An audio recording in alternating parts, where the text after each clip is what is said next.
Well, good afternoon. It's October 17th, and I'm set up for the evening here. We had a cold snap come through a couple days ago. I just never got the opportunity to hunt when I wanted to. I had one night that I could have hunted, and I actually got in the night before and hung a stand on the backside of this bedding area that I'm hunting tonight. That day I had a northwest wind, which would have been perfect. I snuck in there during that front. It was raining and windy. Hung a stand, and I had plans to hunt it the next morning, but it just didn't work out with work. So that said, that stand's still in there, but the wind direction the last few days has switched to a southwest, so I can't even get in there. But I'm on the same bedding area this evening. I'm just on the north side of it. We got a southwest wind. The stand could work out pretty good. We got a scrape. My cell camera's on it, actually, and I've been getting some decent bucks hitting the scrape. Nothing I'd shoot. But they're hitting it pretty consistently every other day or so. I'll get a good deer on it. Last night there was a really nice young 8-pointer, but you never know. It only takes one time. Now I haven't got the big buck that I'm after on camera recently, but you know, he could be off searching for does right now, or searching for a new core area, or who knows what they do this time of year. But he disappeared on me for the last 2 weeks. I haven't gotten a picture. But with that said, you never know. This was the scrape that he was hitting when I was getting pictures of him. He could come back in here this evening. So I got my fingers crossed for that, but who knows. So let me show you what we got going on here. Set up in a oak tree right now. Right out here is where I got a scrape at about 25 yards. Back in here on the other side of this Phragmite patch is where that buck was bedded opening weekend, and I watched him get up and walk out here.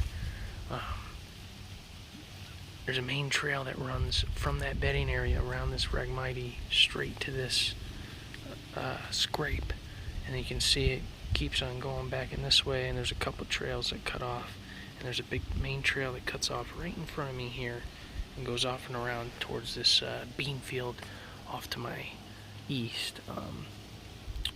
The one thing that might get these deer going, who knows, is they just cut this bean field today. I think a lot of times these deer know when these tractors are running and they're cultivating, and they know there's going to be loose food on the ground. So who knows though? Could get could see nothing, but that's why we do it. So it's not as cold as I'd like, but what do you do? We're gonna sit tight and see what happens. Hopefully I got a hopefully the next time you see me, I'm filming a big old buck walking in.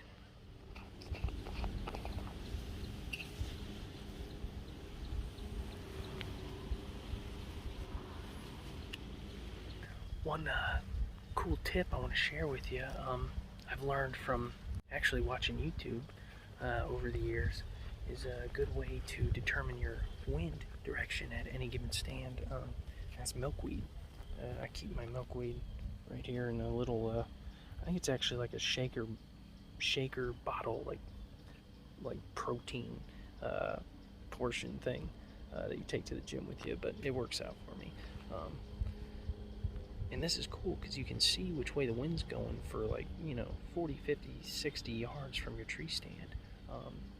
Not like, you know, when you use a powder, it's going to be hard for me to do this, but not like when you use a powder or something like that where, you know, you lose sight of it after 10 feet. But it's really cool if you've ever been busted by a deer, which I know it's happened to me a bunch of times, where it doesn't seem like the wind's blowing that way, and you're like, how did I get busted? Well, you drop one of these milkweeds, and you'd be surprised that, you know, you'll watch it based on terrain or based on a tree line or anything. That milkweed will make a big old loop or do whatever. You can't trust the Weather Channel at all, I promise you.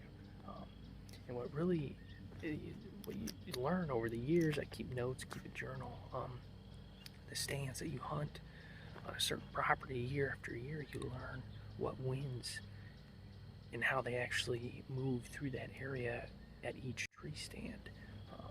And you get better at hunting a property as the years go by, which this milkweed has helped dramatically, trust me.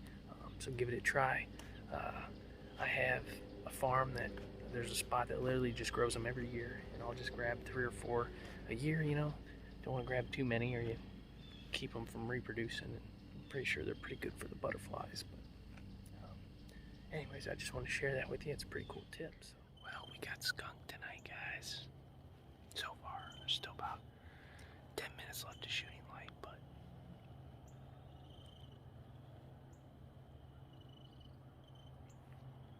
while we were sitting here, there was a guy on a 4-wheeler driving around just up the hill from me, and like I said earlier,